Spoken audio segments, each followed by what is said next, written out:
आकाशवाणी मन की बात. माननीय पंतप्रधान श्री नरेंद्र मोदी यांनी देशवासियांशी साधलेल्या संवादाचा मराठी अनुवाद आता प्रसारित करीत आहोत. माझ्या प्रिय देशवासियांनो, नमस्कार. मन की बात मध्ये पुन्हा एकदा माझ्या सर्व कुटुंबियांचं स्वागत आहे. आज पुन्हा एकदा आपण बोलू देशाने साध्य केलेल्या यशाबद्दल आणि देशातील जनतेच्या सामूहिक प्रयत्नांबद्दल. 21व्या शतकात भारतात एवढं काही घडत आहे ज्यामुळे विकसित भारताचा पाया मजबूत होत आहे. जसं या 23 ऑगस्टलाच आपण सर्व देशवासियांनी पहिला राष्ट्रीय अंतराळ दिन साजरा केला. मला खात्री आहे की तुम्ही सर्वांनी हा दिवस नक्कीच साजरा केला असेल. पुन्हा एकदा तुम्ही चंद्रयान-3चं यश साजरं केलं असेल. गेल्या वर्षी याच दिवशी चंद्रयान-3 चंद्राच्या दक्षिण भागात शिवशक्ती पॉइंट या ठिकाणी यशस्वीपणे उतरलं होतं. भारत हे गौरवास्पद यश मिळवणारा जगातील पहिला देश ठरला. मित्रांनो, देशातील युवा वर्गाला अंतराळ क्षेत्रातील सुधारणांमुळे देखील खूप फायदा झाला आहे. त्यामुळे मी असा विचार केला की आज मन की बात मध्ये अंतराळ क्षेत्राशी संबंधित माझ्या काही तरुण मित्रांशी का बोलू नये. माझ्यासोबत बोलण्यासाठी स्पेस टेक स्टार्टअप गॅलेक्सी आयचा चमू सहभागी होत आहे. हा स्टार्टअप नवउद्योग IIT मद्रासच्या माजी विद्यार्थ्यांनी सुरू केला होता. ही सर्व तरुण मंडळी सुयश, डेनिल, रक्षित, किशन आणि प्रणित आज दूरध्वनीवरून आपल्या सोबत आहेत. चला या तरुणांचे अनुभव जाणून घेऊया. नमस्कार युवक मित्रांनो. नमस्कार सर. बरं मित्रांनो, मला हे पाहून आनंद झाला की IIT मद्रासच्या महाविद्यालयीन कालखंडात निर्माण झालेली तुमची मैत्री आजही तेवढीच गाढ आहे. म्हणूनच तुम्ही एकत्र येऊन गॅलेक्स आय हा स्टार्टअप सुरू करण्याचं ठरवलं आणि आज मला त्याबद्दलही थोडं जाणून घ्यायचं आहे. याबद्दल मला जरा सांगा. सोबतच हे सांगा की तुमच्या तंत्रज्ञानाचा देशाला कसा फायदा होणार आहे. हो सर, माझं नाव सुयश आहे. तुम्ही आता म्हटल्याप्रमाणे आम्ही एकत्र काम करत आहोत. सर्वजण IIT मद्रासमध्ये एकत्र भेटलो. आम्ही सगळे तिथे अभियांत्रिकीच्या वेगवेगळ्या वर्षात शिकत होतो आणि त्यावेळी आम्ही असा विचार केला की हायपरलूप नावाचा एक प्रकल्प आहे जो आम्हाला एकत्र येऊन करायचा होता. त्याच दरम्यान आम्ही एक चमू बनवला. त्याचं नाव होतं आविष्कार हायपरलूप. हा प्रकल्प घेऊन आम्ही अमेरिकेलाही गेलो.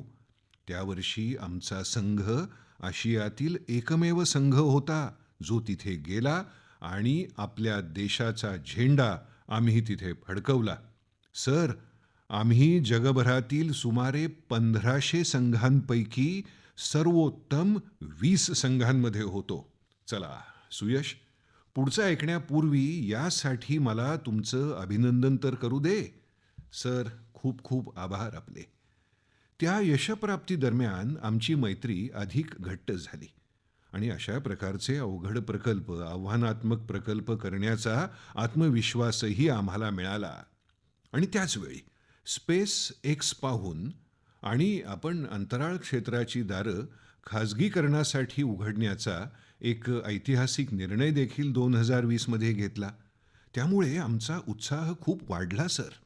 आणि मी आता रक्षितला विनंती करतो की आम्ही आता काय निर्मिती करत आहोत आणि त्याचा फायदा काय आहे हे त्यानं सांगावं. सर, माझं नाव रक्षित आहे आणि या तंत्रज्ञानाचा आपल्याला कसा फायदा होईल मी याचं उत्तर देतो. रक्षित, तुम्ही उत्तराखंडमधील नेमके कुठले आहात. सर, मी अल्मोड्याचा आहे. अच्छा रक्षित, तर तुम्ही बालमिठाईवाले आहात का. हो सर, हो सर, आमची बालमिठाई प्रसिद्ध आहे. रक्षित, आपले ते लक्षसेन आहेत ना, ते मला नेहमी बालमिठाई खाऊ घालत असतात. बरं रक्षित, बोला. सर, आमचं हे तंत्रज्ञान अंतराळातून ढगांच्या आरपार पाहू शकतं आणि रात्रीच्या अंधारात सुद्धा पाहू शकतं. त्यामुळे आपण दररोज देशाच्या कोणत्याही कोपऱ्याची वरून स्पष्ट छबी टिपू शकतो आणि यातून जी माहिती मिळेल ती आम्ही दोन क्षेत्रांच्या विकासासाठी वापरणार आहोत. एक म्हणजे भारताला अत्यंत सुरक्षित बनवणं. आपल्या सीमा, आपले महासागर, समुद्र यांची आपण रोज टेहळणी करू शकतो. यामुळे शत्रूच्या हालचालींवर नजर ठेवता येईल आणि आपल्या सशस्त्र दलांना गुप्त माहिती देता येईल. दुसरं क्षेत्र म्हणजे भारतातील शेतकऱ्यांना सक्षम करणं. म्हणून आम्ही भारतातील कोळंबी उत्पादक शेतकऱ्यांसाठी आधीच एक उत्पादन तयार केलं आहे, जे त्यांच्या कोळंबी शेतीच्या खाचरातील पाण्याची गुणवत्ता अंतराळातून मोजू शकेल. तेही सध्याच्या खर्चाच्या 1 दराने. आणि आमची अशी इच्छा आहे की याही पुढे जाऊन आपण जगासाठी सर्वोत्तम दर्जाच्या उपग्रह प्रतिमा उपलब्ध करून द्याव्यात आणि जागतिक तापमान वाढीसारख्या जागतिक समस्यांशी लढण्याकरता आपण जगाला सर्वोत्तम दर्जाची उपग्रह माहिती प्रदान करून द्यावी. छान. म्हणजे याचा अर्थ असा की तुमचा चमू जय जवान सुद्धा करणार आणि जय किसान सुद्धा करणार. हो सर, अगदी. मित्रांनो, तुम्ही एवढं छान काम करत आहात, तर मला हे सुद्धा जाणून घ्यायचं आहे की तुमच्या तंत्रज्ञानाची अचूकता किती आहे. सर, आपण 50 सेंटीमीटर पेक्षा कमी उकल काढू शकू, म्हणजे तेवढ्या रिझोल्यूशन पर्यंत आपण जाऊ शकू आणि आपण एका वेळी अंदाजे 300 चौरस किलोमीटर पेक्षा जास्त क्षेत्राची छबी टिपण्यात सक्षम होऊ. चला मित्रांनो, मला वाटतं की जेव्हा देशवासीय हे ऐकतील तेव्हा त्यांना खूप अभिमान वाटेल. पण मला आणखी एक प्रश्न विचारायचा आहे. होय सर. मला सांगा मित्रांनो, अंतराळ परिसंस्थेत सध्या अनेक घडामोडी घडत आहेत. आता यामध्ये आणखी कोणते बदल होतील असं तुमच्या चमूला वाटतं? सर, माझं नाव किशन आहे. गॅलेक्स आय सुरू झाल्यापासून आम्ही इन स्पेस येताना पाहिलं आहे आणि आम्ही जिओ स्पेशियल डेटा पॉलिसी आणि इंडिया स्पेस पॉलिसी यासारखी अनेक धोरणं अस्तित्वात येताना पाहिली आहेत आणि आम्ही गेल्या 3 वर्षात अनेक बदल होताना पाहिले आहेत आणि अनेक प्रक्रिया, अनेक पायाभूत सुविधा आणि इतर अनेक सुविधा पाहिल्या आहेत. त्या इस्रोने उपलब्ध करून दिल्या आहेत, त्याही अतिशय चांगल्या पद्धतीने. आता हेच पहा ना सर, आपण इस्रोमध्ये जाऊन आपल्या हार्डवेअरची चाचणी करू शकतो. हे आता अगदी सहज करता येतं. 3 वर्षांपूर्वी या प्रक्रिया फारशा उपलब्ध नव्हत्या आणि त्या आमच्यासाठी आणि इतर अनेक स्टार्टअपसाठी खूप उपयुक्त आहेत. आणि अलीकडील थेट परकीय गुंतवणुकीच्या धोरणांमुळे आणि सुविधांच्या उपलब्धतेमुळे स्टार्टअप्स सुरू करण्यासाठी भरपूर प्रोत्साहन मिळत आहे आणि असे स्टार्टअप्स येऊ शकतात आणि अशा क्षेत्रात अगदी सहज आणि चांगल्या प्रकारे विकसित होऊ शकतात, ज्यामध्ये एरवी विकास साधणं सहसा खूप कठीण, खर्चिक आणि वेळखाऊ होऊन जातं. परंतु सध्याची धोरणं आणि इनस्पेस आल्यानंतर स्टार्टअपसाठी अनेक गोष्टी सोप्या झाल्या आहेत. सर, यावर माझा मित्र डेनिल चावडाही काही बोलू इच्छितो. हां डेनिल, बोला. सर, आम्ही आणखी एक निरीक्षण केलं आहे. आम्ही पाहिलंय, अभियांत्रिकीच्या विद्यार्थ्यांच्या विचारसरणीत आता बदल झाला आहे. पूर्वी त्यांना परदेशात जाऊन उच्च शिक्षण घेऊन तिथे काम करावं असं वाटायचं, विशेष करून अंतराळ क्षेत्रात. पण आता भारतात अंतराळ परिसंस्था खूप चांगल्या प्रकारे विकसित होत आहे. हे बघता या मंडळींना भारतात परत येऊन या परिसंस्थेचा भाग व्हावंसं वाटत आहे. तर हा असा खूप छान प्रतिसाद आम्हाला मिळतोय.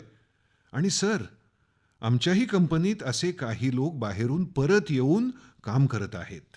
मित्रांनो, मला वाटतं की किशन आणि डेनिल यांनी ज्या दोन्ही पैलूंचा उल्लेख केला, तुम्ही दोघांनीही उल्लेख केला, मला खात्री आहे की अनेकांचं याकडे लक्ष गेलं नसेल की जेव्हा एका क्षेत्रात सुधारणा होते तेव्हा त्या सुधारणांचे किती बहुविध परिणाम होतात, किती लोकांना फायदा होतो.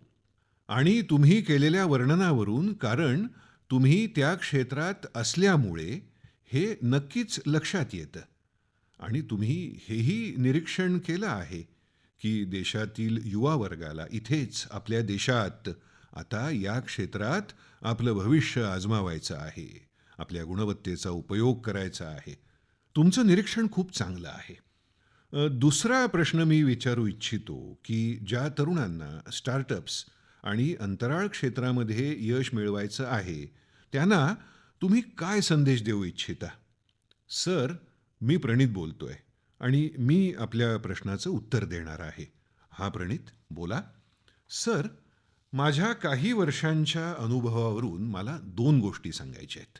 सर्वप्रथम, जर तुम्हाला स्वतःला स्टार्टअप सुरू करायचं असेल तर हीच संधी आहे.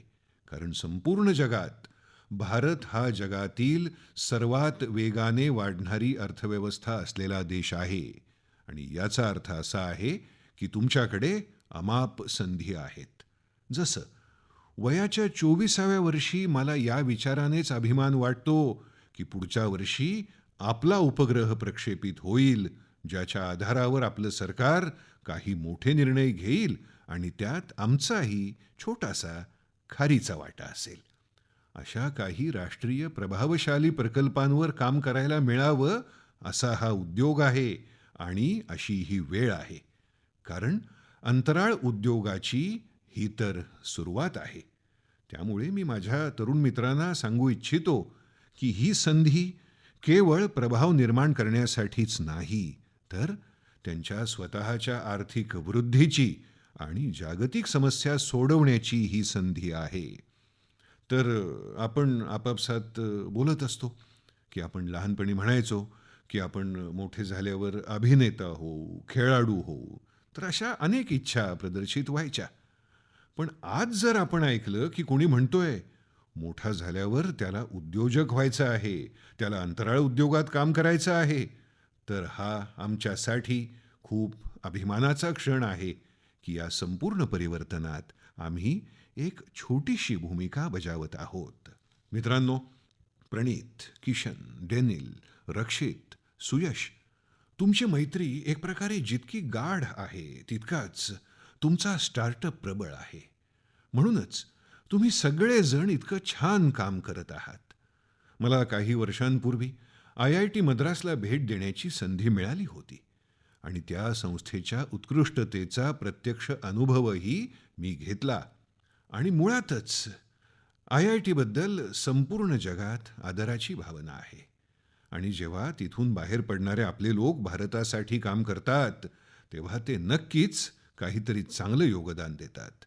तुम्हा सर्वांना आणि अंतराळ क्षेत्रात काम करणाऱ्या इतर सर्व स्टार्टअपना माझ्या खूप खूप शुभेच्छा आहेत. आणि तुम्हा पाचही मित्रांशी बोलून मला खूप आनंद झाला. बरं आहे तर.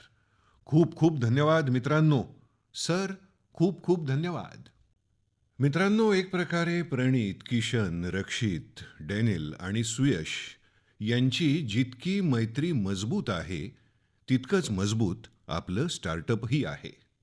माझ्या प्रिय देशवासियांनो, राजकीय पार्श्वभूमी नसलेल्या 1,00,000 युवकांना राजकीय व्यवस्थेशी जोडलं जाण्याचं आवाहन यावर्षी मी लाल किल्ल्यावरून केलं होतं.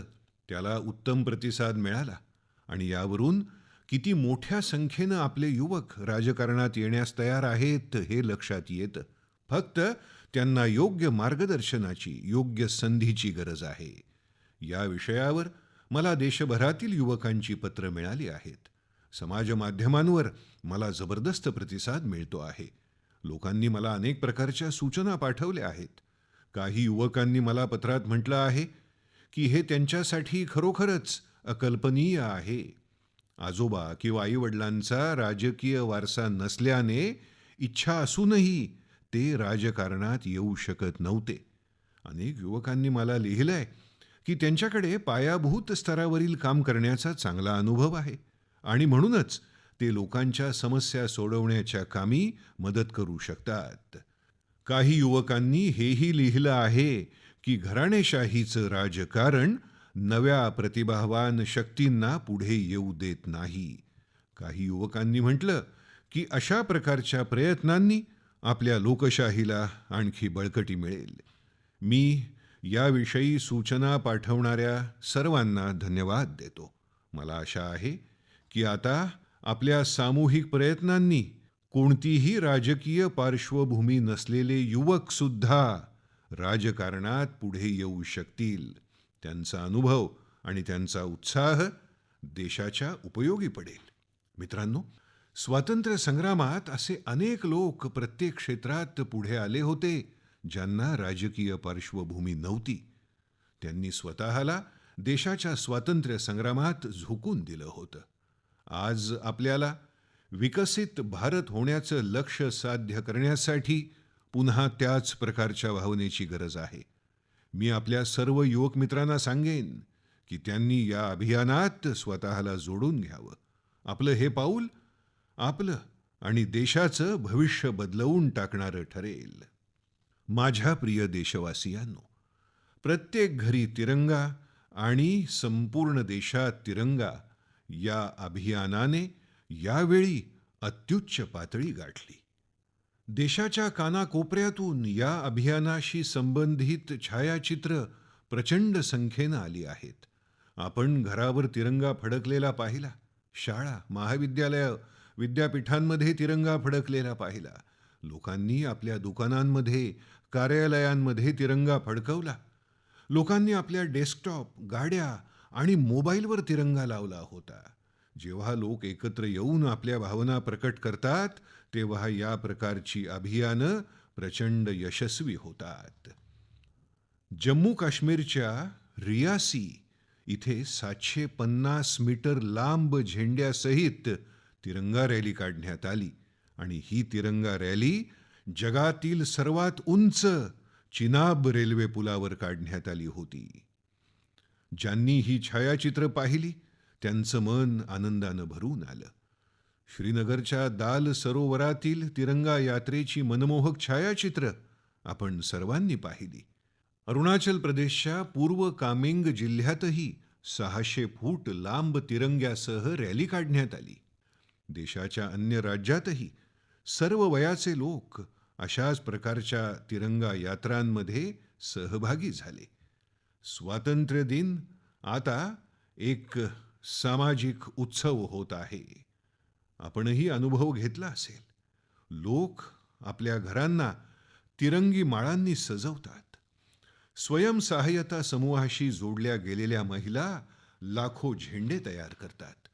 ई-कॉमर्स मंचावर तिरंग्याशी संबंधित रंगाच्या सामानाची विक्री वाढते. स्वातंत्र्यदिनी देशाच्या प्रत्येक कोपऱ्यात स्थल, जल आणि नभ प्रत्येक ठिकाणी आपल्या राष्ट्रीय ध्वजाचे 3 रंग दिसले. हर घर तिरंगा वेबसाईटवर 5 कोटीहून अधिक सेल्फी पोस्ट केल्या गेल्या. या अभियानानं संपूर्ण देशाला एका सूत्रानं बांधलं आहे आणि हाच तर एक भारत श्रेष्ठ भारत आहे.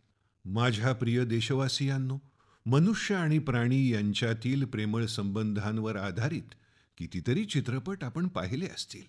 पण एक खरी गोष्ट आसामात घडत आहे. आसामच्या तिनसुकिया जिल्ह्याच्या बोरेकुरी गावात मोरान समुदायाचे लोक राहतात आणि याच गावात राहतात होलॉक गिबन, ज्यांना होलो बंदर असंही म्हटलं जातं. होलॉक गिबन्सनी याच गावाला आपलं घर मानलं आहे आणि आपल्याला हे जाणून अत्यंत आश्चर्य वाटेल की इथल्या माणसांचे गिबन्सशी घनिष्ठ मैत्रीचे संबंध आहेत. गावातील लोक आजही आपली पारंपरिक मूल्य जपतात आणि म्हणून आपल्या कृतीतून गिबन्सशी त्यांचे संबंध आणखी मजबूत त्यांनी केले. जेव्हा ग्रामस्थांना समजलं की गिबन्सला केळी खूप आवडतात, तेव्हा त्यांनी केळ्यांची शेती सुरू केली. याशिवाय त्यांनी हे निश्चित केलं की आपल्या नातेवाईकांच्या जन्म आणि मृत्यूशी संबंधित रीतिरिवाज गिबन्सच्या बाबतीतही पाळले जातील. त्यांनी गिबन्सना नावही दिली आहेत.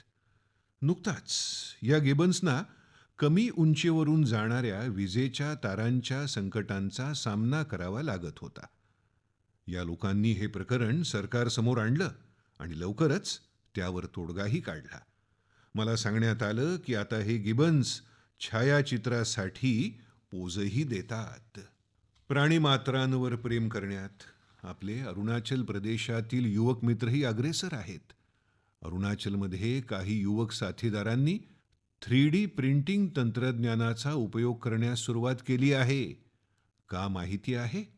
कारण शिंग आणि दात यासाठी होणाऱ्या शिकारीपासून त्या प्राण्यांना त्यांना वाचवायचं आहे. नाबम बापू आणि लिखा नाना यांच्या नेतृत्वाखाली हा चमू प्राण्यांच्या शिंग आणि दात अशा वेगवेगळ्या अवयवांच्या 3D प्रतिमा तयार करत आहे. या प्रतिमा वापरून टोपी आणि ड्रेस तयार केले जातात. अत्यंत कमालीचा असा हा पर्याय आहे ज्यात पर्यावरणपूरक साहित्याचा वापर केला जातो. अशा अद्भुत प्रयत्नांची प्रशंसा करू तितकी कमीच आहे. मी तर असं म्हणेन की अधिकाधिक स्टार्टअप्सनी या क्षेत्रात यावं.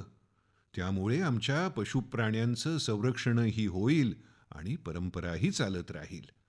माझ्या प्रिय देशवासियांनो, मध्य प्रदेशच्या झाबुआ जिल्ह्यात असं काही विशेष घडत आहे जे आपण अवश्य माहिती करून घ्यावं. तिथे आपल्या स्वच्छता कर्मचारी बंधू-भगिनींनी कमाल केली आहे. या बंधू-भगिनींनी आपल्याला कचऱ्यातून संपत्ती हा संदेश वास्तवात आणून दाखवला आहे. या टीमने झाबुआच्या पार्कमध्ये कचऱ्यापासून अद्भुत कलाकृती तयार केली आहे. आपल्या या कामात त्यांनी आसपासच्या क्षेत्रातील प्लॅस्टिक कचरा, वापरलेल्या बाटल्या, पाईप्स, टायर्स गोळा केले. या कलाकृतीत हेलिकॉप्टर्स, कार आणि तोफांचाही समावेश आहे. सुंदर अशा हँगिंग फुलदाण्या तयार करण्यात आल्या आहेत. इथे वापरण्यात आलेल्या टायर्सचा उपयोग आरामशीर बाकं बनवण्यासाठी केला गेला आहे. स्वच्छता कर्मचाऱ्यांच्या या पथकाने रिड्यूस, रियूज आणि रिसायकलचा मंत्र अंगीकारला आहे. त्यांच्या प्रयत्नांनी बाग अत्यंत सुंदर दिसू लागली आहे. ती पाहण्यासाठी स्थानिकांसमवेत आसपासच्या जिल्ह्यातील लोकही येऊ लागले आहेत. मित्रांनो, मला आनंद आहे की आज आपल्या देशात अनेक स्टार्टअप टीम्स पर्यावरणाला चालना देण्यासाठी अशा प्रकारच्या प्रयत्नात गुंतल्या आहेत. ई कॉन्शियस नावाची एक टीम प्लास्टिक कचऱ्याचा उपयोग पर्यावरण स्नेही वस्तू तयार करण्यासाठी करत आहे. ही कल्पना त्यांना आपली पर्यटन स्थळं, विशेषतः पहाडी क्षेत्रात पसरलेला कचरा पाहून सुचली. अशाच लोकांच्या आणखी एका टीमने इकोकारी नावाचं स्टार्टअप सुरू केलं आहे. प्लास्टिक कचऱ्यापासून वेगवेगळ्या सुंदर वस्तू ते तयार करतात. मित्रांनो, खेळण्यांचं रिसायकलिंग हे असंच एक क्षेत्र आहे ज्यात आपण सर्वजण मिळून काम करू शकतो. आपल्यालाही माहिती असतं की खेळण्यांचा लवकरच मुलांना किती कंटाळा येतो. काही मुलं अशी असतात जी याच खेळण्यांची स्वप्न पाहत असतात. ज्या खेळण्यांनी आता आपली मुलं खेळत नाहीत, ती आपण जिथे त्यांचा उपयोग होईल अशा ठिकाणी देऊ शकतो. हा सुद्धा पर्यावरण रक्षणाचा उत्तम मार्ग आहे. आपण सर्वांनी मिळून प्रयत्न केले तर पर्यावरणाचं रक्षण होईल, देशही पुढे जाईल. माझ्या प्रिय देशवासियांनो, काही दिवसांपूर्वीच आपण 19 ऑगस्ट रोजी रक्षाबंधन हा सण साजरा केला. त्याच दिवशी जगभरात संस्कृत दिनही साजरा करण्यात आला. आजही देशविदेशात संस्कृतविषयी विशेष रुची असलेली आढळते. अनेक देशांमध्ये संस्कृत भाषेशी संबंधित संशोधन आणि प्रयोग होत आहेत. या पुढची चर्चा करण्यापूर्वी मी आपल्याला एक लहानशी ध्वनिफीत ऐकवतो. Titirshuk shigragam gangam idam lakshmanam abrei. Вот ты пирожный. Секартут. Сату дриштва надитире навам ишваку нанданав. Titirshuk shigragam gangam idam lakshmanam abrei. मित्रांनो, या ध्वनिफितीचा संबंध युरोपातील एक देश लिथुएनियाशी आहे. तिथले एक प्राध्यापक व्हायटिस व्हिटुनास यांनी एक आगळा वेगळा प्रयोग केला आणि त्याला नाव दिलं आहे संस्कृत ऑन द रिव्हर्स. काही लोकांचा एक समूह तिथे नेरिस नदीच्या किनारी जमला आणि त्यांनी वेदांचं आणि गीतेचं पठण केलं. तिथे असे प्रयत्न गेल्या काही वर्षांपासून सुरू आहेत. आपणही संस्कृतला प्रोत्साहन देण्यासाठी असे प्रयत्न करत रहा. माझ्या प्रिय देशवासियांनो, आपल्या सर्वांच्या जीवनात तंदुरुस्तीला अत्यंत महत्त्व आहे. तंदुरुस्त राहण्यासाठी आपल्याला आपलं खाणं पिणं राहणं या सर्व बाबतीत दक्ष राहावं लागतं. लोकांना फिटनेसबद्दल जागरूक करण्यासाठीच तर आपण फिट इंडिया अभियान सुरू केलं. आरोग्य संपन्न राहण्यासाठी आज प्रत्येक वयोगटातील लोक, प्रत्येक वर्गातील लोक योगासनांचा आधार घेत आहेत. लोक आपल्या जेवणात सुपर फूड मिलेट्स म्हणजेच श्री अन्नाचा समावेश करू लागले आहेत. प्रत्येक कुटुंब आरोग्य संपन्न राहो हाच या सगळ्या प्रयत्नांचा उद्देश आहे. मित्रांनो, आपलं कुटुंब, आपला समाज आणि आपला देश या सर्वांचं भविष्य आपल्या मुलांच्या भवितव्यावर अवलंबून आहे आणि मुलांच्या सुदृढ आरोग्यासाठी त्यांना पोषणयुक्त आहार मिळणं गरजेचं आहे. मुलांचं पोषण ही देशाची प्राथमिकता आहे. वास्तविक त्यांच्या पोषण आहारावर आपलं वर्षभर सातत्यानं लक्ष असतं, परंतु देश त्यांच्या पोषण आहारावर एका विशिष्ट महिन्यात विशेष लक्ष देतो. यासाठी प्रत्येक वर्षी देशभरात संपूर्ण सप्टेंबर महिना पोषण महिना म्हणून साजरा केला जातो. पोषणाबाबत लोकांना जागरूक करण्यासाठी पोषण मेळा, ॲनिमिया जागृती शिबिर, नवजात शिशूंच्या घरी भेट, वेबिनार, सेमिनार असे अनेक उपाय अंमलात आणले जातात. अनेक अंगणवाड्यांमध्ये आई आणि मुलांची समिती स्थापन केली गेली आहे. ही समिती कुपोषित मुलं, गर्भवती महिला आणि नवजात शिशूंच्या मातांवर देखरेख ठेवते आणि त्यांच्या पोषणाची व्यवस्था केली जाते. गेल्या वर्षी पोषण अभियानाला नव्या शिक्षण धोरणाशी जोडलं गेलं आहे. पोषणसुद्धा शिक्षणसुद्धा या अभियानाअंतर्गत मुलांच्या संतुलित विकासावर लक्ष केंद्रित करण्यात आलं आहे. आपल्यालाही आपल्या क्षेत्रातील पोषणाप्रती जागरूकता अभियानाशी अवश्य जोडलं गेलं पाहिजे. आपल्या एका लहानशा प्रयत्नाने कुपोषणाच्या विरोधातील या लढाईला मोठं बळ मिळेल. माझ्या प्रिय देशवासियांनो, या वेळच्या मन की बातमध्ये इतकंच. मन की बातमधून आपल्याशी संवाद साधल्यानं मला नेहमीच प्रसन्न वाटतं. असं वाटतं की मी माझ्या कुटुंबामध्ये बसून हलक्या फुलक्या वातावरणात आपल्या मनातल्या गोष्टी तुमच्याशी बोलत आहे, तुमच्याशी मनाने जोडला जात आहे. आपल्या प्रतिक्रिया, आपल्या सूचना माझ्यासाठी अत्यंत मौल्यवान आहेत. येत्या काही दिवसात अनेक सण येत आहेत. मी आपल्या सर्वांना त्यासाठी शुभेच्छा देतो. जन्माष्टमीचा सणही आहे. पुढच्या महिन्यात सुरुवातीला गणेशोत्सव आहे. ओणमचा सणही जवळच आहे. मिलाद उन नबीच्या सुद्धा शुभेच्छा देतो. मित्रांनो, या महिन्याच्या 29 तारखेला तेलुगू भाषा दिनही आहे. ही खरोखरच अद्भुत भाषा आहे.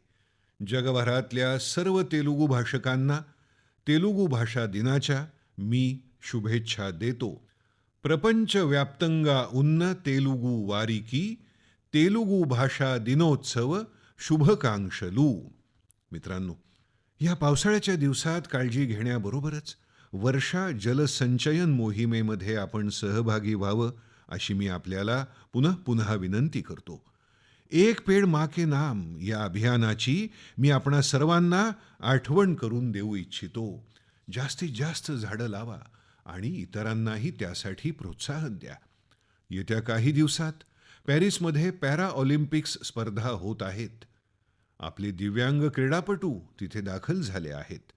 140 कोटी भारतीय या सर्व खेळाडूंना प्रोत्साहन देत आहेत. आपणही #Cheer4Bharat हा हॅशटॅग वापरून आपल्या खेळाडूंना प्रोत्साहन द्या. पुढच्या महिन्यात आपण पुन्हा एकदा भेटू आणि अनेक विषयांवर चर्चा करू. तोपर्यंत मला निरोप द्या. अत्यंत आभार. नमस्कार. मन की बात माननीय पंतप्रधान श्री नरेंद्र मोदी यांनी जनतेशी साधलेल्या संवादाचा मराठी अनुवाद आपण ऐकला. हा मराठी अनुवाद आकाशवाणी मुंबई अस्मिता वाहिनीवरून प्रसारित करण्यात आला.